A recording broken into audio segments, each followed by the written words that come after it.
안녕하세요 여러분, 사케마스터 요토입니다. 오늘도 와인TV 시청해주셔서 너무 감사합니다. 자, 지금 촬영하는 시점이 가을 약간 산산해지면서 이제 활동하기 좋은 그런 이제 기후가 되는데요. 자, 이렇게 좋은 날씨에 여러분들 놀러도 많이 다니시고 여행도 많이 가실 텐데요. 혹시 국제선 타고 해외여행 가실 때 여러분 대부분 이코노미 타시는 경우가 많으실 텐데요. 혹은 비즈니스 타시는 분도 계실 거고요. 그리고 그중에는 여기 지금 시청하시는 분들 중에서 퍼스트 클래스 타시는 분도 계시지 않을까 싶습니다. 자, 그러면 오늘 제가 여러분께 퍼스트 클래스에서 제공되는 니온슈는 과연 어떤 게 있는지 한번 조사해서 여러분께 공유해 드릴까 합니다.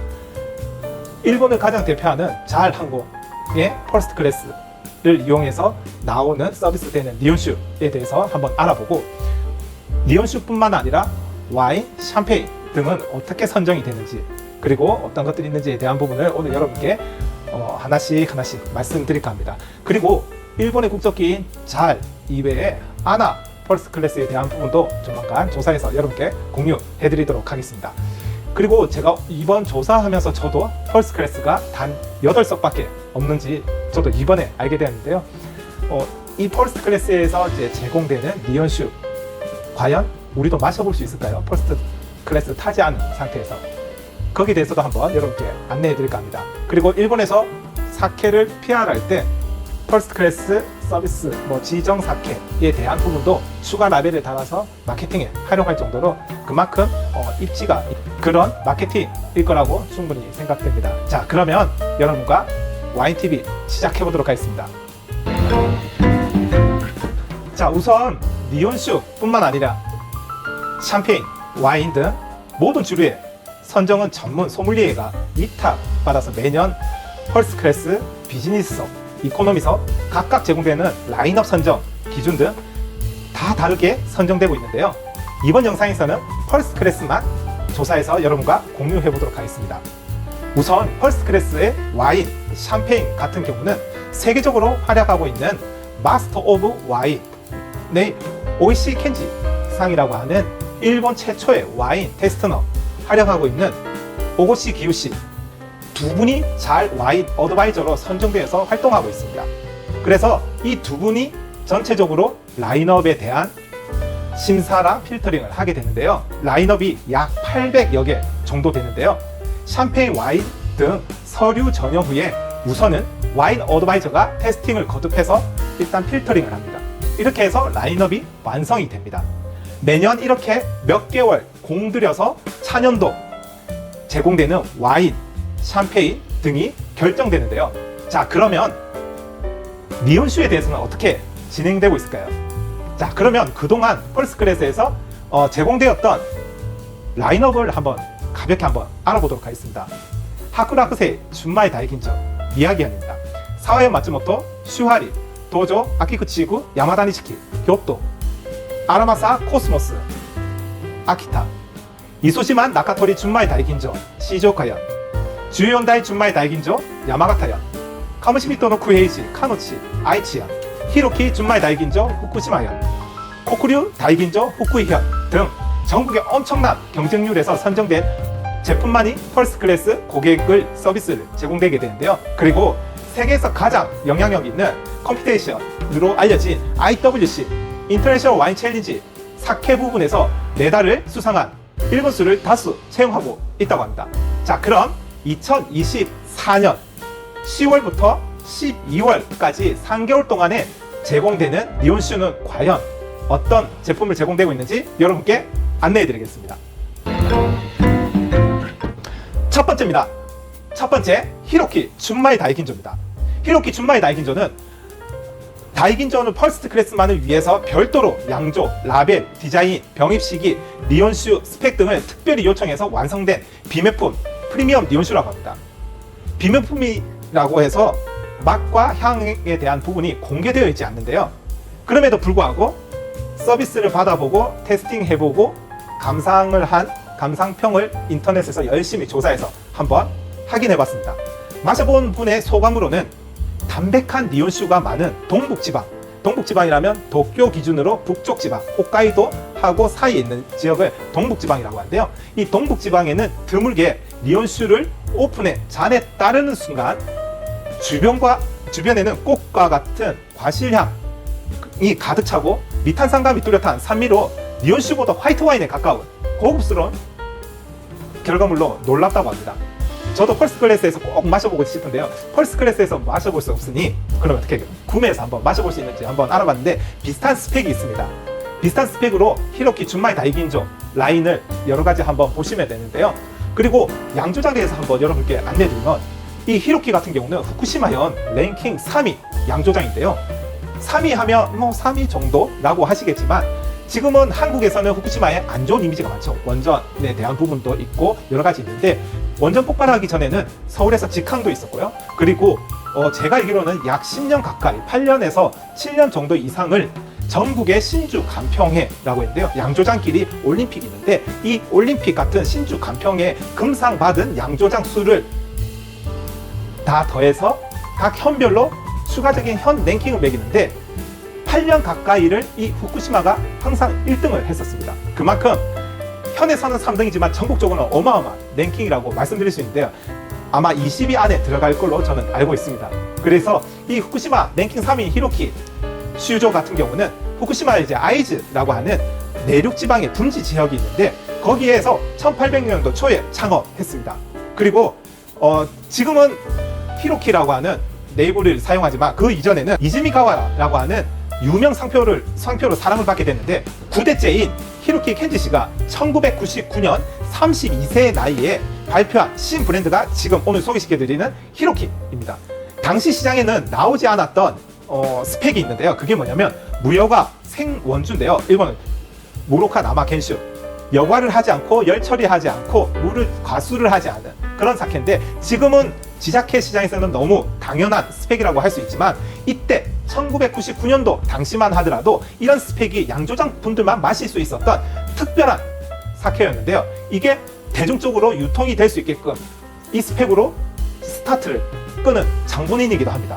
그래서 이런 스펙의 선구자라고 하면 이 히로키의 켄지씨라고 말씀드릴 수 있는데요. 켄지씨가 가업에 들어와서 2년 후에 양조장 장인 있잖아요. 토지라고 하는데요. 양조 장인이 은퇴를 했습니다. 그리고 이듬해에 아버지가 갑작스럽게 또 돌아가시게 되는데 그렇게 해서 폐업까지도 생각을 했지만 가업을 전승하기 위해서 그렇다는 각오로 양조장에 혼을 담아 양조를 매진하게 되는데요. 그 이후에 출하 시기가 한정되어 있는 생원주 나마 겐슈를 출시한 것뿐만 아니고요. 열 처리를 하는 히이레라고 하죠. 열 처리한 제품도 품질 향상을 엄청나게 업그레이드해서 설비 쇄신을 해서 단맛, 감칠맛, 향기 3위일체가 되는 훌륭한 니온슈가 실현되게 됩니다. 그래서 그 이듬해 또 2008년이죠.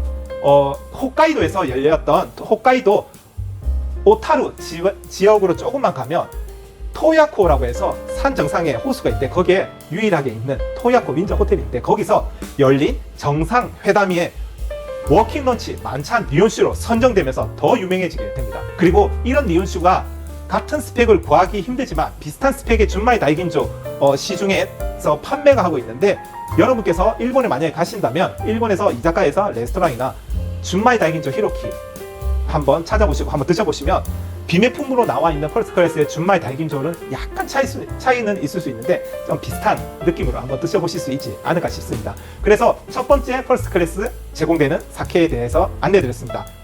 히로키 준마이 다이긴조였습니다. 자, 그리고 두 번째 사케입니다. 두 번째는 일본 유학 시절 제가 너무 좋아했던 술입니다. 야마구치현 랭킹 2위 양조장입니다. 토요비진 토쿠긴 준마이 다이긴조 반슈 아야마입니다. 자, 여기에 토요비진에 대한 양조장을 먼저 여러분께 설명드리도록 하겠습니다. 야마구치현 히기시에서 1921년 창업을 했고요. 스미가와 주조장의 대표 토요비진에서는 초대에서 이제 시작이 되어서 사장 겸 양조장인인 지금 현재 4대째 스미가와 기시가 도쿄 농업대학교 양조학과를 졸업을 하고 3년 후 3학년 때죠. 3학년 때 우리가 많이 알고 있죠. 주욘다이를 생산하고 있는 타카기 슈조에서 실습을 하게 되는데요. 여기서 영혼을 담은 양조에 눈을 뜨면서 본가인 지금의 스미가와 슈조에 돌아와서 주욘다이 같은 사케를 만들고 싶어, 양조하고 싶어에 대한 부분을 목표로 삼았습니다. 그 이후에 양조장으로 돌아와서 당초에 어려웠던 상황에서 양조를 담당하게 되면서 야간 버스나 신칸센이나 이런 걸 타고 도쿄에도 오셔가지고 영업도 하고 그러다 보니까 그 결과가 너무 좋게 나서 전국적으로 토요 비진이 많이 알려지게 되었습니다. 그 이후에 양조장으로 돌아와서 이제 양조에 집중한데 하필이면 너무 잘 되던 시절에 2013년 7월 28일 시마네현과 야마구치현에서 엄청난 폭우가 내리기 시작합니다. 이 폭우로 인해서 눈앞에서 흐르는 강에서 물이 범람해서 양조장 대부분이 유실되었습니다. 양조기기가 수몰되거나 대량의 출하를 준비하고 있던 재고들도 막대한 피해를 입게 되었는데요. 스미가 사장님께서는 폐업도 생각했습니다. 처음에는 방법이 없을 것 같아서. 그런데 전국에서 양조장 관계자분, 니온슈 판매하시는 분들, 여러 자원봉사자들이 한 힘을 모아서 복구 작업을 도와주고 그런 모습을 보고 재기를 해야 되겠다라고 하고 결심을 했습니다. 그래서 감사와 양조의 그 마음을 담아서 다시 원점으로 돌아가자라고 해서 명명해서 이듬해는 입보, 한자 그대로 읽으면 한국어는 일보가 되는데요. 한 걸음 한 걸음 다시 나아가겠다라는 뜻에서 입보라고 이름을 바꾸어서 지금도 당시의 마음을 잊지 않고 열심히 양조하고 있습니다. 그리고 수해로부터 3년 후에 2016년 12월에 러시아에서 푸틴 대통령이 방일을 하게 되는데 그때 당시에 총리가 아베 전 총리였는데 아베 지역구가 여기 야마구치현이었습니다. 그래서 야마구치현에 푸틴 대통령이 와서 정상회담을 하는데 정상회담하면서 정상회담 만찬주로 이 토요 비진이 선정이 됩니다. 그래서 전국에서 더 유명한 사케가 되게 된 계기였는데 그 이후에 전국적으로 차츰 유명해지면서 한국에도 지금 작은 라인업 한두 가지 정도 들어오고 있는데 이 이후로 일본에서는 구하기 힘든 술 중에 대열에 지금 발을 걸치고 있는 상황입니다. 자, 그럼 펄스 클래스에서 제공되는 이 토요 비진 토쿠긴 준마이 다이긴조 반슈 아이야마에 대해서 한번 알아보도록 하겠습니다. 카케마이라고 해서 덧술이라고 하죠. 이 덧술용은 희귀 전용쌀, 지금 화면에 보이실지 모르겠는데 이 뒤쪽에 보이시면 이게 사케 전용쌀이고 이쪽이 제일 작은 코시이카리라고 하는데 사케 전용쌀 중에 지금 이 토요 비진의 풀네임이 뭘까요? 토요 비진 토쿠기 준마이 다이긴조 반슈 아이야마죠. 아이야마. 이 아이야마가 엄청 희소성이 있어서 생산량도 엄청나게 적은데요. 지금 제 키가 1m 80 조금 넘습니다. 근데 제 뒤에 있는 이 쌀이 이거는 비젠 오마치라고 하는 쌀인데 아이야마도 이거랑 벼 길이가 거의 비슷합니다. 제 키랑 거의 비슷하게 자라는데 쌀 무게도 1.3배 정도 더 무겁다 보니까 허리는 길고 머리는 무거우니까 더 많이 숙여지겠죠. 그래서 농사 짓기가 더 힘이 듭니다. 그래서 농가 계약으로만 이 아이야마를 사용할 수 있는데 이 아이야마를 사용하려면 제가 듣기로는 최소 2년 전에 농가 계약을 해야지만이 사용할 수 있는데요. 혹시 홍수나 태풍이 와서 생산량이 제로 되더라도 농가에는 피해 보상을 다 해준다는 조건이 되겠죠. 그래서 이 아이야마가 그만큼 힘이 든데 그래서 아이야마를 이용해서 만든 사케는 그만큼 퀄리티 있는 사케의 이 쌀을 선정하는 게 대부분의 양조장일 겁니다. 비싸기도 하고 희소성 가치도 있기 때문에 그래서 대중적인 부드럽고 저렴한 사케의 이 아이야마를 잘 사용할 수가 없겠죠. 양도 적을 뿐더러. 그래서 이 아이야마에 대한 부분을 한번 말씀드릴 거예요. 그래서 덧술용으로는 이 효고현산 아이야마를 사용했고요. 그 다음에 누룩에는 이 지역구인 야마구치현 야마다니시키를 사용했습니다. 그래서 각각 35% 정미해서 그걸로 덧술 누룩쌀을 이제 양조의 기반을 만듭니다. 맛과 향에 대해서 마신 분들의 설명을 한번 여러분께 전달해 드리면 과실과 같은 화려한 향기가 감도면서 투명감과 풍미 있는 맛 그리고 매끄러운 단맛이 그리고 과실을 연상시키는 여운이 있는 준마이 다이긴조 프리미엄 니온슈라고 합니다. 화려하다.